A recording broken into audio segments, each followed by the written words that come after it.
दोस्तों, तुम से तुम तक का अगला एपिसोड एक धमाका होने वाला है। इस बार मोहब्बत और पागलपन के बीच की रेखा पूरी तरह से मिट जाएगी। कहानी शुरू होती है सुबह के वक्त, जब आर्या अनु को उसके घर छोड़कर जाने लगता है, लेकिन जाने से पहले उसकी आंखें अनु के चेहरे पर टिक जाती हैं। वह धीरे से कहती है, तुमने मुझे फिर से छोड़ दिया ना आर्या। आर्या के होठ खुल नहीं पाते, सिर्फ एक गहरा सा दर्द उसके चेहरे पर उभर आता है। जैसे ही आर्या जाता है, अनु अपने कमरे में बैंड हो जाती है और पुरानी डायरी खोलती है। वही डायरी जिसमें राजनंदिनी अपनी जिंदगी लिखा करती थी। पेज पर लिखा होता है, मैं वापस आकर अपना अधूरा वादा पूरा करूंगी। अनु के हाथ कांप जाते हैं। उसके दिल में अब कोई शक नहीं बचा, उसे यकीन है वो राजनंदिनी ही है और आर्या उसका अधूरा प्यार।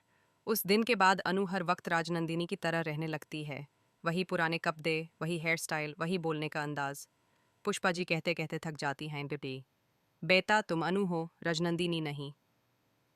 पर अनु के चेहरे पर एक ठंडी सी हंसी होती है। मुझे याद आ गया माँ, तुम भी तो राजनंदिनी के घर में काम करती थी। पुष्पा जी के पैरों ताले ज़मीन खिसक जाती है। वो तुरंत आर्या को कॉल करती हैं, सर, अनु तो बिल्कुल बदल गई है। आर्या तुरंत घर पहुंचता है, लेकिन उसे देखते ही अनु के होठों से निकलता है, आखिर तुम आ ही गए आर्या, मुझे छोड़कर कब तक भागते। आर्या उसे समझाने की कोशिश करता है, पर हर बात अनु के लिए राजनंदिनी की कहानी बन जाती है। उसके चेहरे पर मोहब्बत और जुनून दोनों हैं। आर्या के जहन में एक ही सवाल है, क्या ये सच में राजनंदिनी वापस आ गई है। तभी झिंदे एंट्री लेता है। उसके हाथ में वही फटी हुई फिले है। आर्या के सामने वो ड्रामा करता है जैसे कुछ मिला नहीं, पर जाते जाते उसका मोबाइल गिर जाता है। स्क्रीन पर एक फोटो फ्लैश होती है, राजनंदिनी और झिंदे की साथ वाली तस्वीर। आर्या का चेहरा सफ़ेद पड़ जाता है। उसके दिमाग में सिर्फ एक बात घूमती है, झिंदे और राजनंदिनी दोनों एक दूसरे को जानते थे। अब कहानी का असली भेद सामने आने लगता है। जिंदे अपने कमरे में अकेले बैठ कर कहता है, राजनंदिनी, मैंने तुझे बचाया भी था और खोया भी, लेकिन इस बार मैं तेरा राज किसी के सामने नहीं आने दूंगा।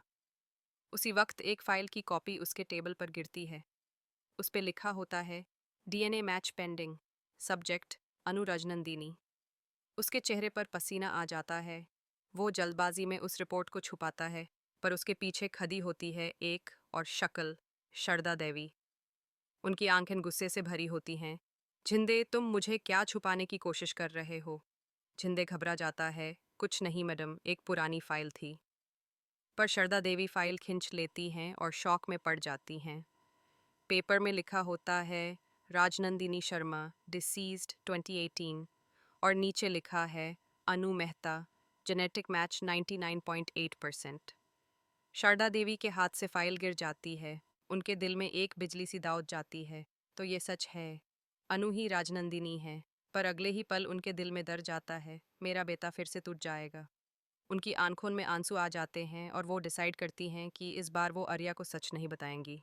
पर दोस्तों, कहानी यहीं से और गहरी हो जाती है, क्योंकि फाइल की एक कॉपी अब आर्या के डेस्क तक पहुंच चुकी है।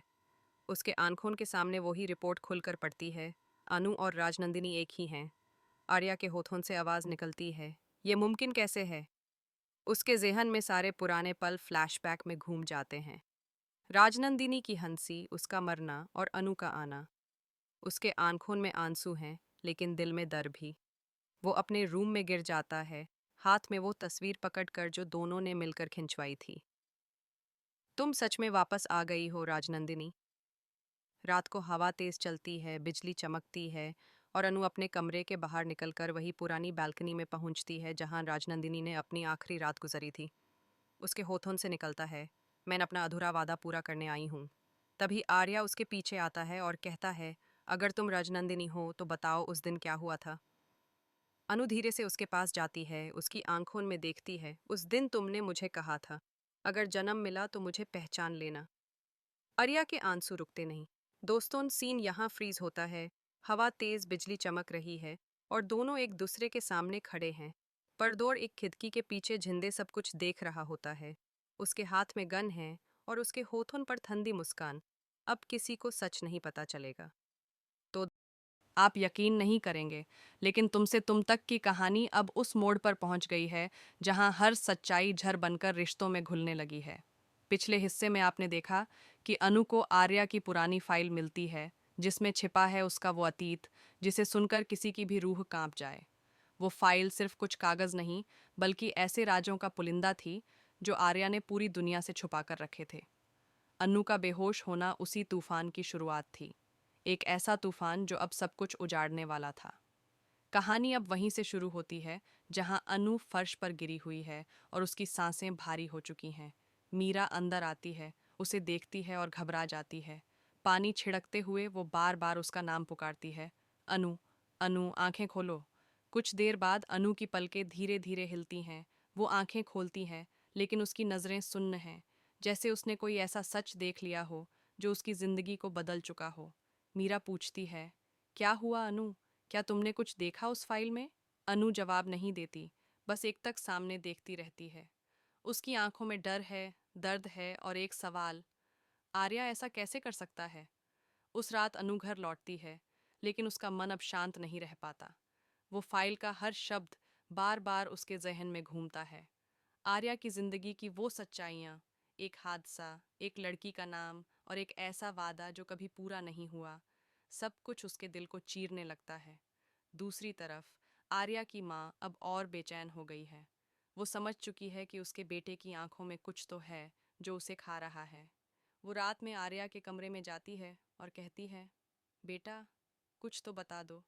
मैं तुम्हारी माँ हूँ, क्या दर्द है जो तुम छुपा रहे हो? आर्या चुप रहता है, लेकिन उसकी आंखें नम हो जाती हैं। वो धीरे से कहता है, माँ, कुछ बातें ऐसी होती हैं जो अगर सामने आ जाएं तो सब कुछ टूट जाता है। माँ कुछ समझ नहीं पाती, लेकिन वो इतना ज़रूर महसूस करती है कि उसके बेटे के अंदर कोई गहरा जख्म है। अगली सुबह ऑफिस में माहौल अजीब होता है। अनु आर्या को देखती है, लेकिन उसकी आंखों में अब वही अपनापन नहीं, बल्कि उलझन और शक भरा होता है। आर्या उसकी नज़र पकड़ने की कोशिश करता है, पर अनु हर बार मुंह फेर लेती है। मीरा सब कुछ महसूस कर रही होती है, लेकिन चुप रहती है। उसे लगता है कि कोई बड़ा विस्फोट होने वाला है। दोपहर को आर्या अनु को अपने केबिन में बुलाता है। अनु, सब ठीक है? वो पूछता है, पर उसकी आवाज़ में भी डर झलकता है। अनु कुछ पल चुप रहती है और फिर धीमे स्वर में कहती है, क्या सच में सब ठीक है सर? आर्या हैरान होकर पूछता है, मतलब? अनु कहती है, वो फाइल जो पुरानी फाइलों में थी, मैंने पढ़ी। ये सुनकर आर्या का चेहरा पीला पड़ जाता है। उसकी सांस अटक जाती है। कौन सी फाइल? वो बनावटी मासूमियत से पूछता है, लेकिन अनु की आंखें अब किसी जवाब की मोहताज नहीं। वो कहती है, वो फाइल जिसमें तुम्हारे अतीत की सारी बातें थीं, तुम्हारे और अनन्या की कहानी। आर्या के हाथ से पानी का ग्लास छूट जाता है। कमरा एक पल के लिए खामोश हो जाता है। उसकी आंखों में डर, पछतावा और दर्द एक साथ उमड़ आते हैं। वो कुर्सी पर बैठ जाता है और सिर झुका लेता है। अनु की आंखों में आंसू हैं, लेकिन वो मजबूत बनकर खड़ी रहती है। कुछ देर बाद आर्या कहता है, अनु, मैं सब बताऊंगा, पर पहले मुझे सुनो। वो कहानी जो तुमने पढ़ी, वो अधूरी है। जो तुमने देखा, वो सिर्फ सच्चाई का एक हिस्सा था। अनु कहती है, तो बाकी हिस्सा क्या है आर्या? ये कि तुमने उस लड़की से शादी का वादा किया था और उसे छोड़ दिया, या ये कि वो तुम्हारी वजह से? अन्नू की आवाज़ टूट जाती है। वो आगे नहीं बोल पाती।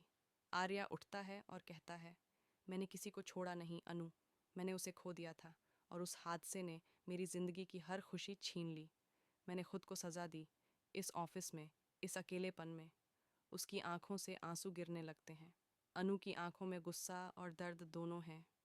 वो कहती है, लेकिन तुम्हें मुझे बताना चाहिए था। मैं तुम्हारे करीब थी, तुम्हारा ख्याल रखती थी, और तुमने मुझे उस सच्चाई से दूर रखा जिसे जानने का हक मुझे था।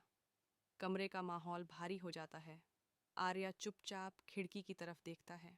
बाहर बारिश शुरू हो चुकी है, जैसे आसमान भी उस दर्द में शामिल हो गया हो। अनु कमरे से बाहर चली जाती है और आर्या वहीं बैठा रह जाता है, टूटे हुए दिल के साथ। दूसरी ओर मीरा अब इस आप यकीन नहीं करेंगे, लेकिन तुमसे तुम तक की कहानी अब उस मोड़ पर पहुंच गई है जहां हर सच्चाई झर बनकर रिश्तों में घुलने लगी है। पिछले हिस्से में आपने देखा कि अनु को आर्या की पुरानी फाइल मिलती है, जिसमें छिपा है उसका वो अतीत जिसे सुनकर किसी की भी रूह कांप जाए। वो फाइल सिर्फ कुछ कागज नहीं, बल्कि ऐसे राजों का पुलिंदा थी जो आर्या ने पूरी दुनिया से छुपा कर रखे थे।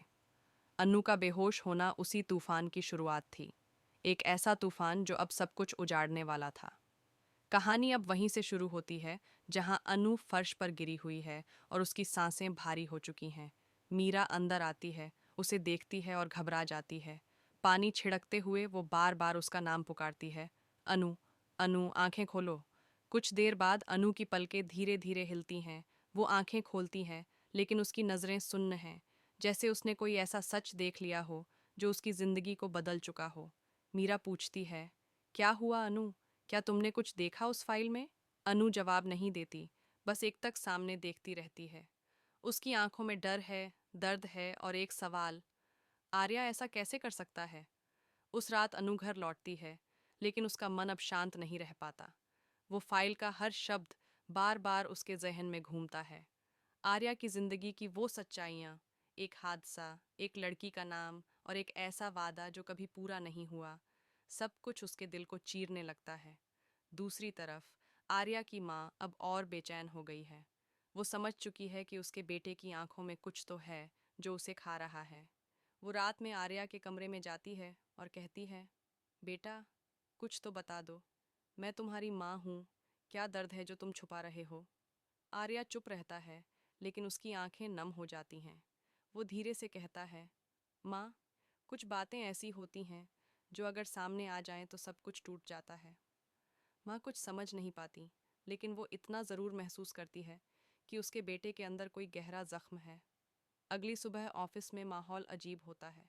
अनु आर्या को देखती है, लेकिन उसकी आंखों में अब वही अपनापन नहीं, बल्कि उलझन और